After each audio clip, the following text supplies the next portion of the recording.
Assalamualaikum warahmatullahi wabarakatuh. Selamat datang di channel saya. Pada video kali ini, saya akan berbagi kisah tentang Nabi Yakub AS beserta mukjizatnya. Nabi Yakub adalah salah satu nabi dan rasul yang diutus oleh Allah Subhanahu wa Ta'ala untuk menyampaikan ajaran tauhid kepada manusia. Beliau juga dikenal sebagai Israel, yang merupakan leluhur dari Bani Israel. Mari kita simak kisah beliau yang penuh dengan hikmah dan pelajaran. Nabi Yakub adalah putra dari Nabi Ishak, yang merupakan putra dari Nabi Ibrahim.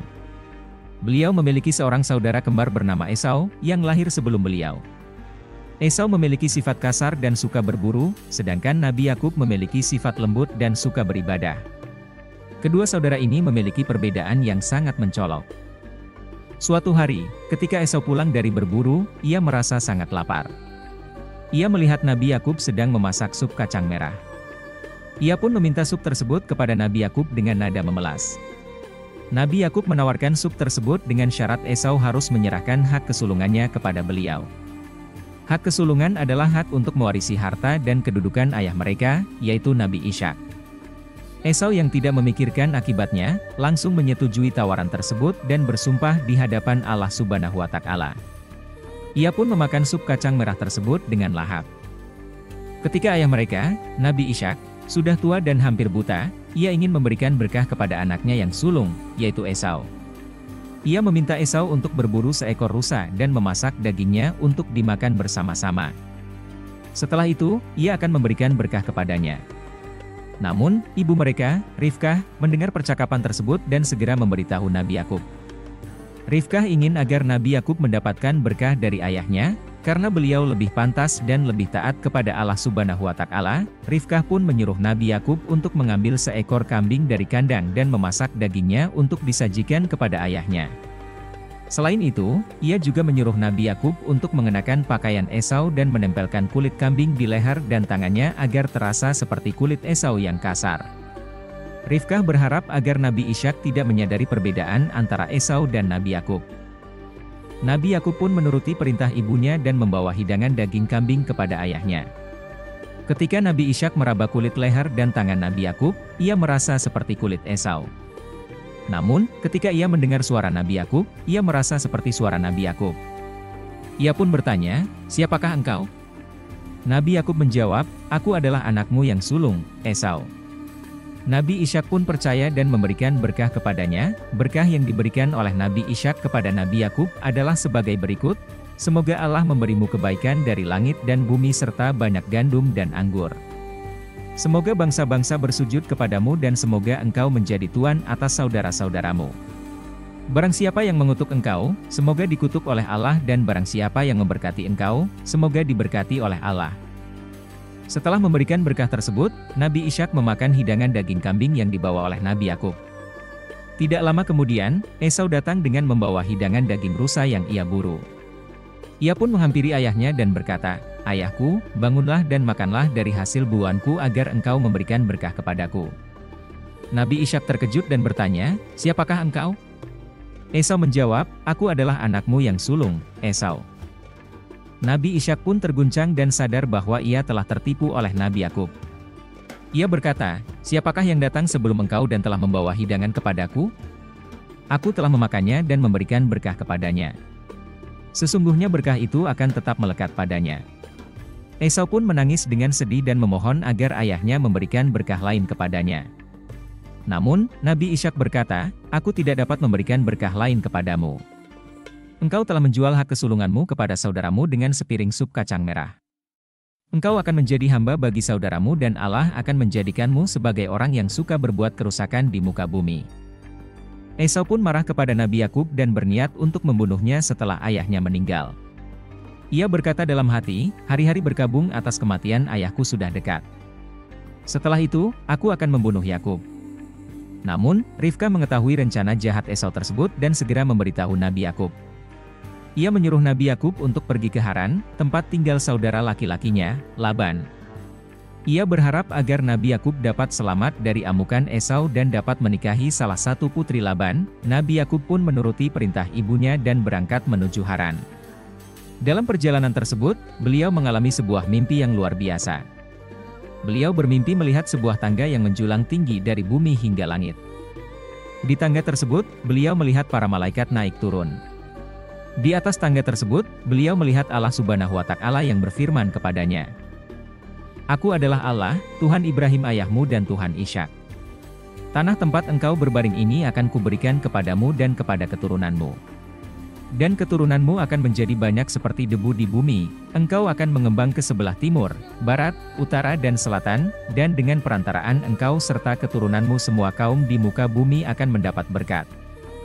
Sesungguhnya aku menyertai engkau, aku akan melindungi engkau di mana saja engkau pergi dan aku akan membawamu kembali ke negeri ini, aku tidak akan meninggalkan engkau sebelum aku melakukan apa yang telah kujanjikan kepadamu."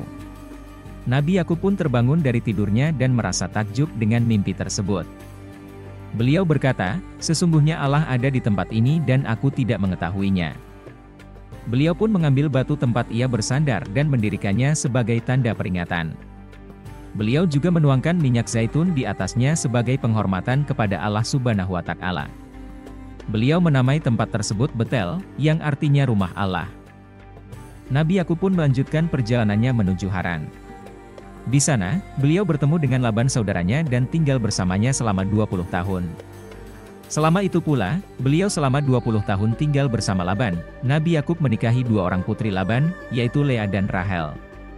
Beliau juga memiliki 2 orang istri selir, yaitu Zilpa dan Bilha. Dari keempat istri tersebut, beliau dikaruniai 12 orang anak laki-laki dan 1 anak perempuan. Mereka adalah Ruben, Simeon, Lewi, Yehuda, Isahar, dan Zebulon dari Lea, dan Naftali dari Bilha, Gad dan Asher dari Zilpa, Yusuf dan Benyamin dari Rahel, Dina dari Lea. Dari semua anaknya, Nabi Yakub paling mencintai Yusuf dan Benyamin, karena mereka adalah anak-anak Rahel yang juga paling dicintai oleh beliau. Hal ini menimbulkan rasa iri dan dengki di hati saudara-saudara Yusuf. Mereka pun merencanakan untuk membunuh atau menjual Yusuf sebagai budak. Kisah Yusuf dan saudara-saudaranya akan saya ceritakan pada video selanjutnya. Selain memiliki banyak anak, Nabi Yakub juga memiliki banyak harta benda berupa ternak, hamba sahaya, unta, keledai, dan lain-lain. Hal ini membuat Laban merasa cemburu dan tidak senang kepada Nabi Yakub. Laban pun sering berlaku curang kepada Nabi Yakub dalam hal upah dan pembagian harta. Namun, Allah Subhanahu wa Ta'ala selalu melindungi dan memberkati Nabi Yakub. Suatu ketika, Allah Subhanahu wa Ta'ala memerintahkan Nabi Yakub untuk kembali ke tanah Kanaan, tempat kelahirannya. Nabi Yakub pun mempersiapkan diri dan keluarganya untuk berangkat tanpa memberitahu Laban. Namun, Laban mengetahui rencana tersebut dan mengejar mereka dengan maksud untuk menghalangi atau merampas harta mereka. Namun, Allah Subhanahu wa Ta'ala melarang Laban untuk berbuat jahat kepada Nabi Yakub. Laban pun akhirnya berdamai dengan Nabi Yakub dan membuat perjanjian dengan beliau. Mereka mendirikan sebuah tugu batu sebagai saksi bahwa mereka tidak akan saling menyakiti atau menyerang satu sama lain. Setelah itu, Laban pun kembali ke Haran dan Nabi Yakub melanjutkan perjalanannya ke Kanaan. Dalam perjalanan tersebut, Nabi Yakub mendapat kabar bahwa Esau saudaranya sedang menuju ke arahnya dengan membawa 400 orang pengawal. Nabi Yakub pun merasa khawatir bahwa Esau masih dendam kepadanya dan ingin membunuhnya beserta keluarganya. Beliau pun berdoa kepada Allah Subhanahu wa Ta'ala agar melindungi dirinya dari kemarahan Esau. Nabi Yakub juga mengambil langkah-langkah pencegahan dengan membagi keluarga dan hartanya menjadi 2 kelompok. Beliau berharap agar jika salah satu kelompok diserang oleh Esau, maka kelompok yang lain dapat selamat. Selain itu, beliau juga mengirimkan beberapa utusan untuk memberikan hadiah-hadiah kepada Esau sebagai tanda permohonan maaf dan persahabatan. Setelah mengirimkan utusan tersebut, Nabi Yakub tinggal sendirian di sebuah tempat bernama Peniel. Di sana, beliau bertemu dengan seorang laki-laki yang kemudian bergulat dengannya sepanjang malam. Laki-laki tersebut ternyata adalah seorang malaikat yang diutus oleh Allah Subhanahu wa Ta'ala untuk menguji keimanan dan keteguhan hati Nabi Yakub. Ketika fajar menyingsing, malaikat tersebut tidak dapat mengalahkan Nabi Yakub. Malaikat tersebut pun memukul sendi pangkal paha Nabi Yakub sehingga beliau menjadi pincang. Malaikat tersebut berkata, "Lepaskanlah aku, karena fajar telah menyingsing." Nabi Yakub menjawab, "Aku tidak akan melepaskan engkau, sebelum engkau memberkati aku." Malaikat tersebut pun berkata, "Namamu tidak akan disebut Yakub lagi, melainkan Israel, karena engkau telah berjuang dengan Allah dan manusia, lalu engkau menang." Malaikat tersebut pun memberkati Nabi Yakub dan memberitahu namanya yang sebenarnya, yaitu Israfil. Nabi Yakub pun menyadari bahwa ia telah melihat Allah dengan mata kepalanya sendiri. Beliau pun menamai tempat tersebut Peniel, yang artinya wajah Allah. Setelah itu, Nabi Yakub melanjutkan perjalanannya dan bertemu dengan Esau. Ternyata, Esau sudah tidak lagi marah kepada Nabi Yakub. Esau pun menyambut Nabi Yakub dengan hangat dan memeluknya. Mereka pun saling memaafkan dan berdamai.